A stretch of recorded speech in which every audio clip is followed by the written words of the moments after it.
Welcome back to the Ignite podcast. Today, we're delighted to have our first repeat guest, Atul Raghunathan. He was way back on episodes 2, so if you haven't listened to that episode, you can go back and check it out. We were talking about his startup Hyperbound, which came out of YC. And Atul, welcome back to the program. For anyone that didn't listen to the first episode, why don't you give a quick intro? Absolutely. Yeah. I'm Atul. I'm the CTO here at Hyperbound. And honestly, so much has changed since that previous podcast, right? Back the first time that I talked to you, we were working on an email personalization product. Now, Hyperbound is a AI role play platform, so somewhat like in the sales coaching space. So yeah, really excited to get into it today. That's amazing. So walk us through kind of the genesis. If I recall, you guys pivoted in the program as well in YC. Is that right? So we did many times. Yeah. So we started off Y Combinator, right? Honestly, I got to go back to the application. So we applied with an idea like phone call optimization, specifically for those like automated customer support phone calls. Where you Mhm. call, it makes you push a number, and then you wait like 30 minutes on hold. Someone picks up, uh, and then they ask you all this information that you could have filled out in the 30 minutes you were on hold. So we built a product to fix that. That's what we applied with before we even got to the Y Combinator interview. So between the application and the interview, we pivoted again to a dev tool product Mm. or helping you visualize code. And then we pivoted again by the time we actually started the batch, which was only like a week after that, into a product for like workplace search, like across all your apps, documents, Okay. right, et Yeah. cetera. Yeah. Yeah. So, and then we pivoted again into this email personalization product. And we stuck with this one for the longest time, right? So we stuck with that one from basically like the third week of the YC batch, Mm. which is, like midsummer or so, all the way till November. That product was doing great. It was profitable. We had customers, we had interest rolling in. Given how the regulation landscape was changing and given the results that we were seeing with some of our customers, we decided to take the difficult decision to, nip it in the bud and Let's unpack pivot that a early. bit, right? Because I Yeah. think when you came on the podcast was probably, I don't know, October. So like a Mhm. month or two, call it, before the pivot. What changed in the regulatory environment that worried you guys? Absolutely. So essentially, Google and Yahoo got together. Anyone in the sales space knows this as the outreach email. But Google and Yahoo got together and put out like a press release saying that like, hey, high volume email outbound is essentially going to be discouraged, right? Right. Like anyone with a spam rate over, it was like a very small number, I believe it was like 0.3%, right?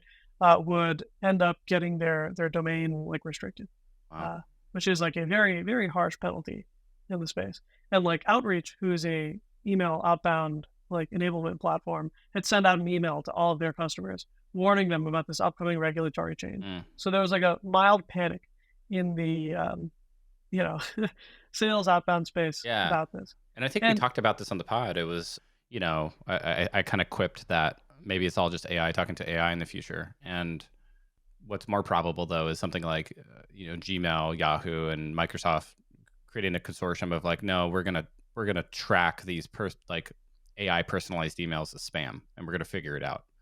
And and that's what happened 20 years ago with email, right? Is like you started getting a exactly. bunch of spam, and they got really good at detecting spam and removing it from your inbox. So it would stand to reason that they would also get pretty good at detecting personalized high volume outreach. Exactly. Plus, they have access to everyone's inbox, which is what makes these like they're using the same models we're using to generate the emails to To identify detect them. the emails. Yeah. So Yeah. it's yeah, it's incredible from that and what they're doing.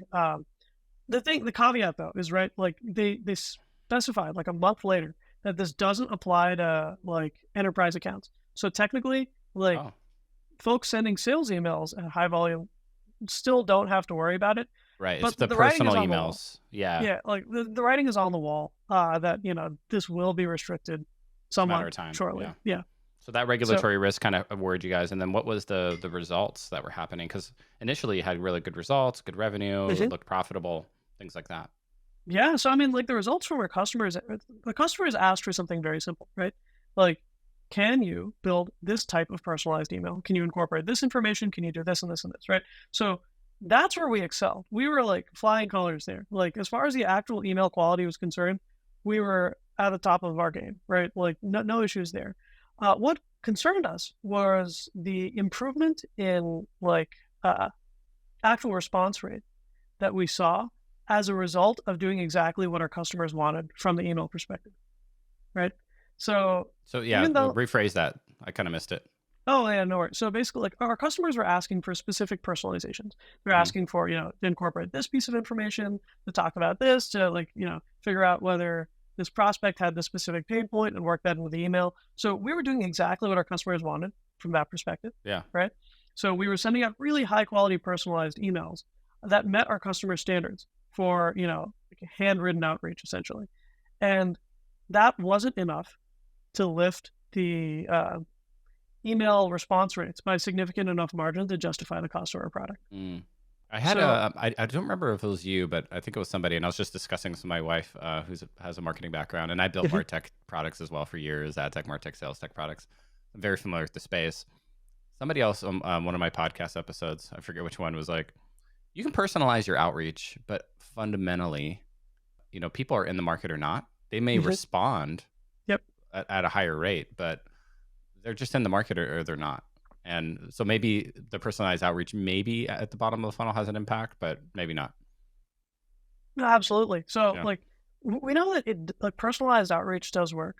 The thing that you need to incorporate in there is the prospecting flow as well, right? Mm. Like the prospecting needs to be a part of like this holistic personalized outreach, and that was something that we had a very hard time controlling for some of these industries. We asked our customers about it, and right, like they were all using super domain specific ways of doing this prospecting, and we realized that hey, this isn't the most scalable way to move forward. Mm. We could go build custom prospecting engines for each, customer and Each each vertical. domain. Yeah. Yeah. So we could even pick a vertical and, get really Yeah. niche I into faced that. the same problem because I built a sales chatbot with, really rudimentary technology back at Conversica, 7, 8 years ago. And our initial industry was automobile dealerships, right? So they generate leads and they need to follow up on those leads and try to schedule an appointment. And it was a very refined flow. Give me a price on this car. Like, oh, great. When can you come in and, take a look at it? Like that kind of decision tree. But, when you try to apply that to different verticals, it kind of, to your point, it completely breaks. And now you have to go back and retrain all the models, retrain all the conversational branching for a new domain. Exactly. Exactly. So we we basically we never stopped selling that product. We're like, okay, cool. Like we are going to continue supporting this product, see what we can do on this. But also let's go and explore some of the other interesting ideas that came up during from our customers who are currently purchasing this product from us. Right. Yeah.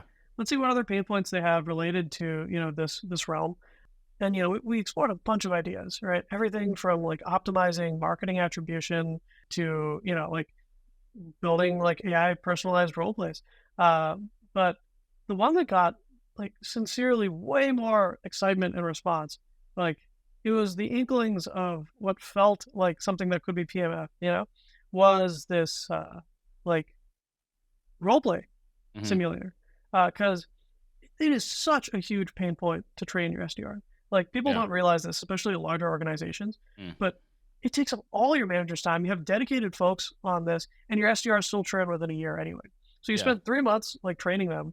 You spent a lot of time like Yeah, they're effective for 6 months, and then the last 3 months they're ineffective because they're looking for other jobs because they're ready to move on to like an account exec role.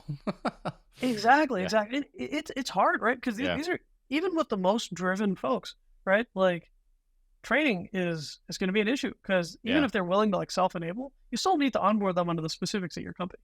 So it's just a very time yeah. consuming thing that we're like, hey, we could step in here. Hmm. So yeah, kind of what was that first inkling? So you discovered this problem. You're talking to customers. Yeah, to walk us through that process of discovery and the aha moment. So the aha moment actually happened in person at a conference, right? I was at a roundtable discussion. It was me and like 6 CMOs. I don't know Mm. how I got myself into Wow, the setup, cool. but it was very very nice that I was there.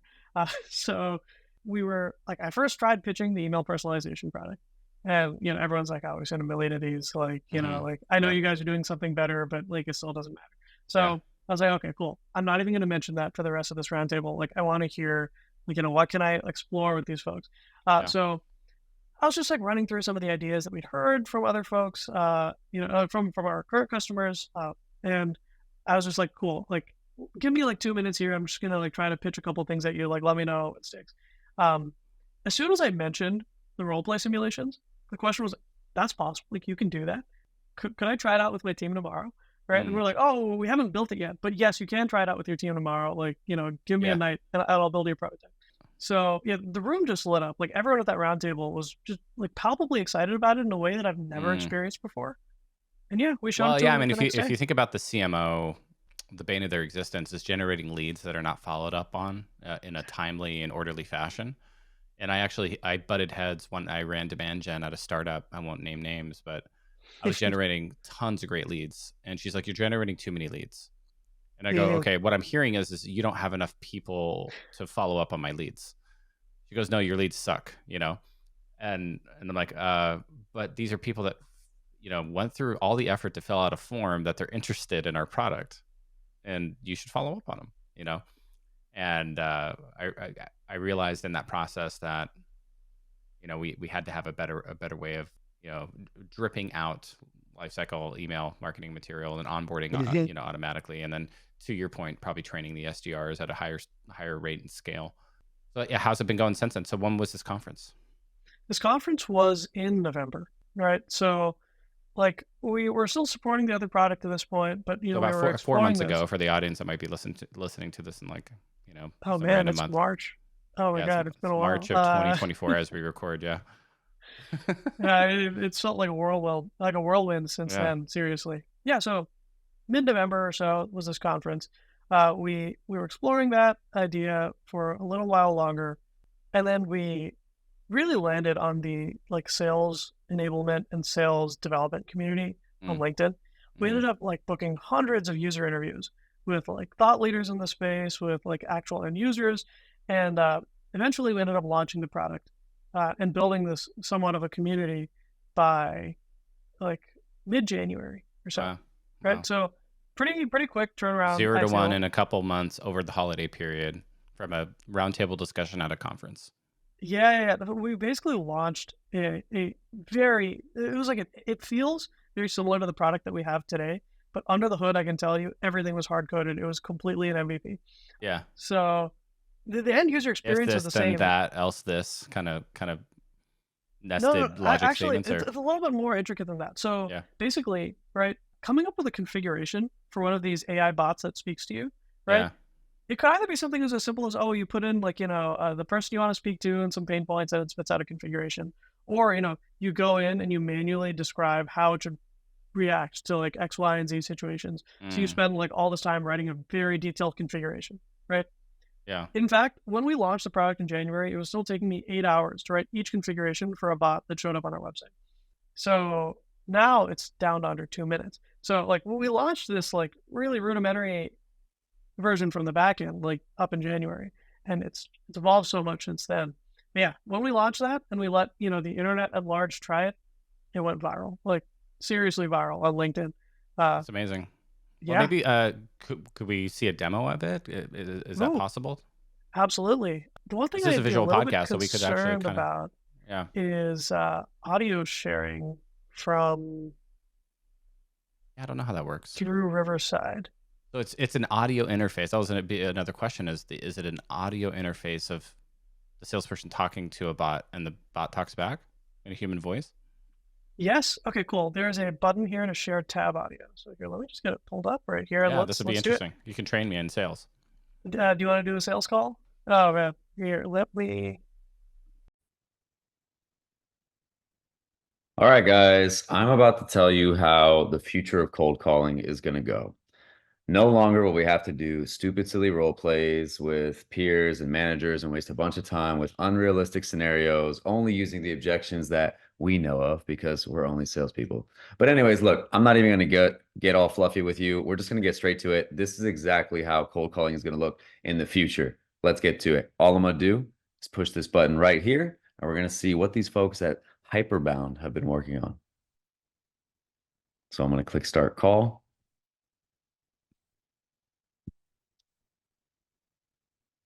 Let's see. Give it a sec to load here. And in a moment, we're going to have a cold call with Mr. Kurt, who is a data engineering manager, as you guys can see.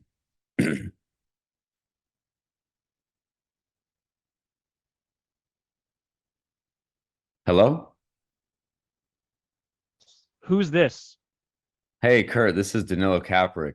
I was actually giving you a call because I listened to a podcast recently where your CTO was talking about reducing overall costs for processing data. He even mentioned that your board was starting to question why the cost was so high. Is this something he's brought up to you?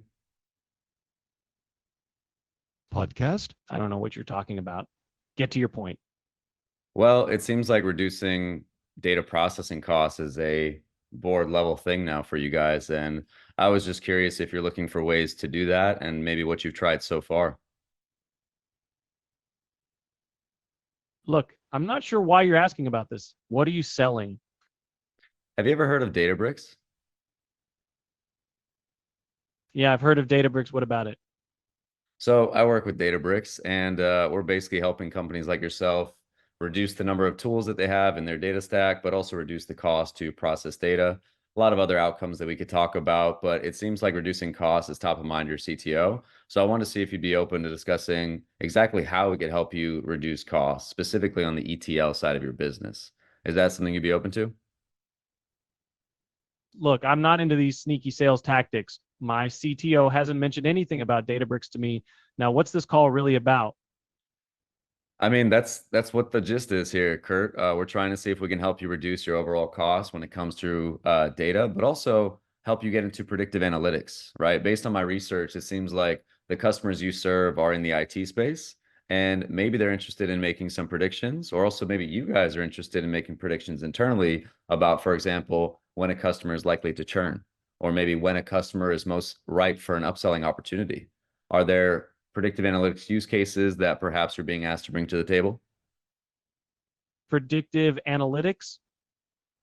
That's a bunch of buzzwords. What kind of guarantee you got that Databricks will even actually work? Look, we're already overloaded with tools and stuff. I ain't keen on adding more unless they're really worth it. Now tell me, why should I care about your Databricks? Well, there's a couple things. Number one, we could help you reduce costs. Number two, we could help you have a platform where you bring all of your use cases under one roof instead of having to use a bunch of point solutions. And then number three, for your team, imagine if they could easily collaborate and share data assets without having to tap other folks on the shoulder and be able to just work a lot more efficiently. So those are some of the things that I would like to talk about you with and show you on a broader call if you're open to it. Reducing costs and improving collaboration, huh? That's what every salesperson says. How do I know your platform is any different? Can you give me some concrete examples of how Databricks has helped companies like mine, and how much is this going to cost me? Sure, but I don't have those offhand. So how about this? Why don't I arrive to our meeting with some specific case studies? I can send you some bullet points beforehand just so you're prepped, and we can walk through exactly how we're differentiated from other platforms in the market. Sure, sounds like a plan. Send me those case studies and bullet points. But I got to warn you, I'm not easily impressed, and I still need to know more about the pricing. So don't waste my time. You shouldn't be easily impressed, Kurt. I'm glad you're not. And I can also bring some information around how we handle pricing. But why don't we go ahead and lock in Monday, the 22nd at 10 a.m. if you're open. Monday at 10 a.m. works for me. Send me the request and I'll join. And don't forget those case studies. Goodbye. Sounds good. Thanks so much, Kurt. Appreciate it. Guys, wasn't that so cool? Like, this is a bot that is programmed to be a data engineering leader, and I sell Databricks, so this is perfect practice for me to talk to folks like this. He knew a lot of things about data engineering. He was also really pushy. He didn't want to take the meeting right away. I thought this was pretty realistic. I want to hear what you guys think. Is this what cold calling in the future looks like? Do you think this was crazy? Do you think this was cool? Do you think it was not cool? Let me know what you guys think, and we'll go from there. But either way, appreciate you guys tuning in and checking this out. You make this bot, and It is it's helping train SDRs. How do you measure the effectiveness of the training?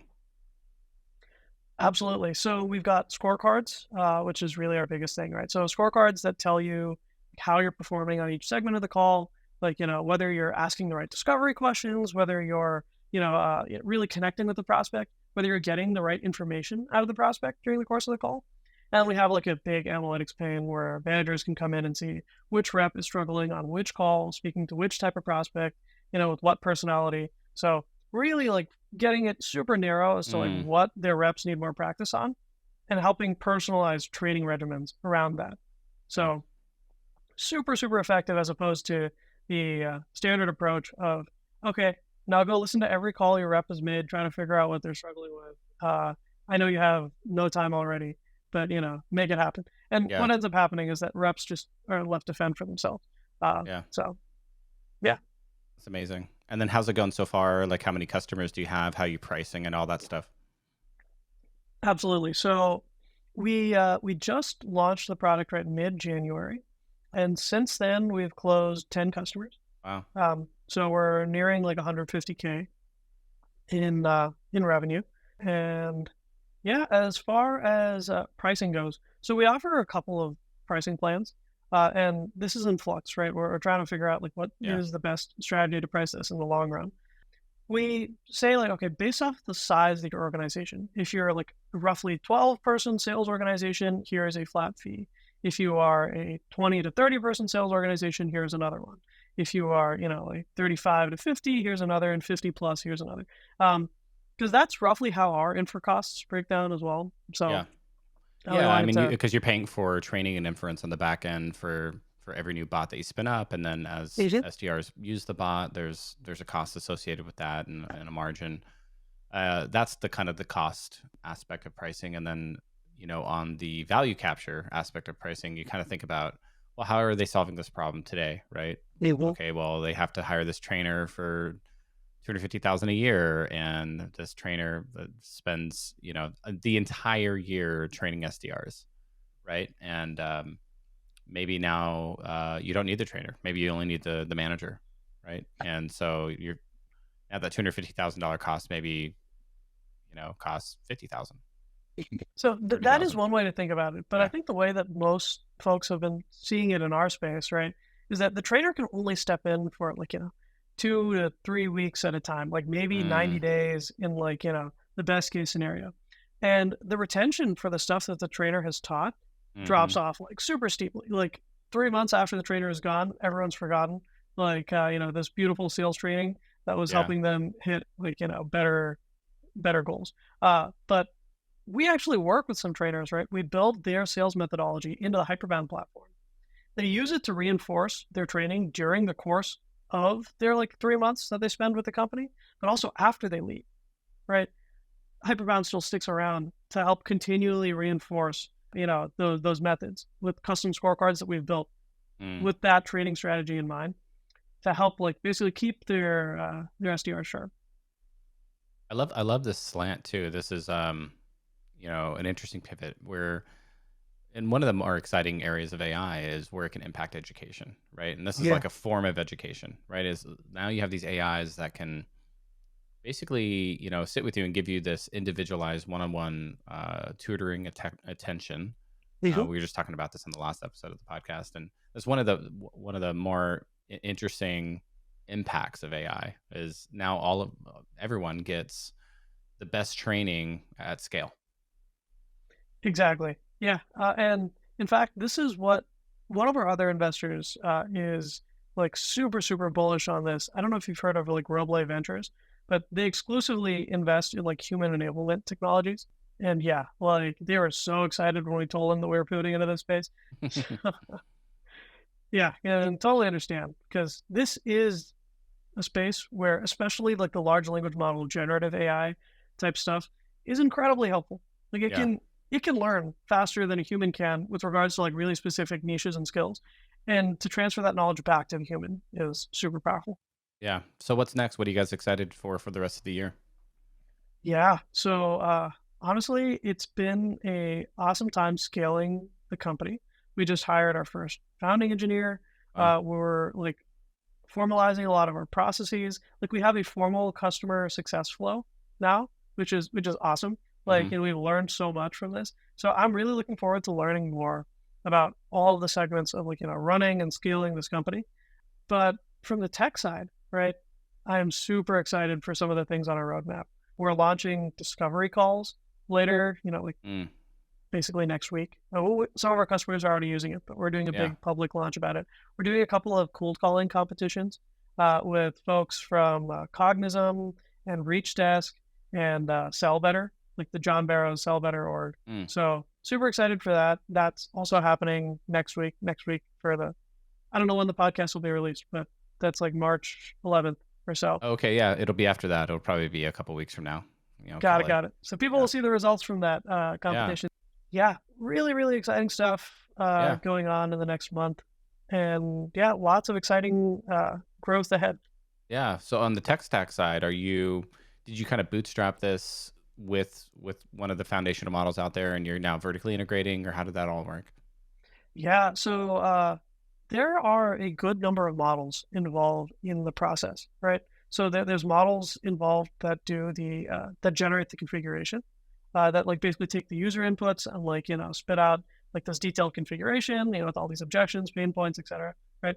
And then there's the next set of models that actually conduct the conversation. So there's models doing transcription, there's models doing like text to text, there's models doing text back to speech, and then there's another whole set of models that go analyze that transcript and provide you feedback, scoring, that type of stuff. And each of those models is like on a different foundational model at the moment, which is feels crazy to say. It's very complicated, but it does get the job done, and it lets us like use models like specifically for like their optimal purpose. Like there are some models that are really good at getting super detailed, but they're like high latency, and they're unreliable, they're high cost. Those might be really good for building a configuration, because in that sense, you can retry it 3 times. It's okay if it takes like 20 seconds or a minute, like that's okay. Yeah, because you're just configuring one time and you don't have to instantly talk to it. Yeah. Exactly. But versus something that's like, real time, like totally different ballpark, right? Like totally different totally different game you're playing. And same with the scoring, right?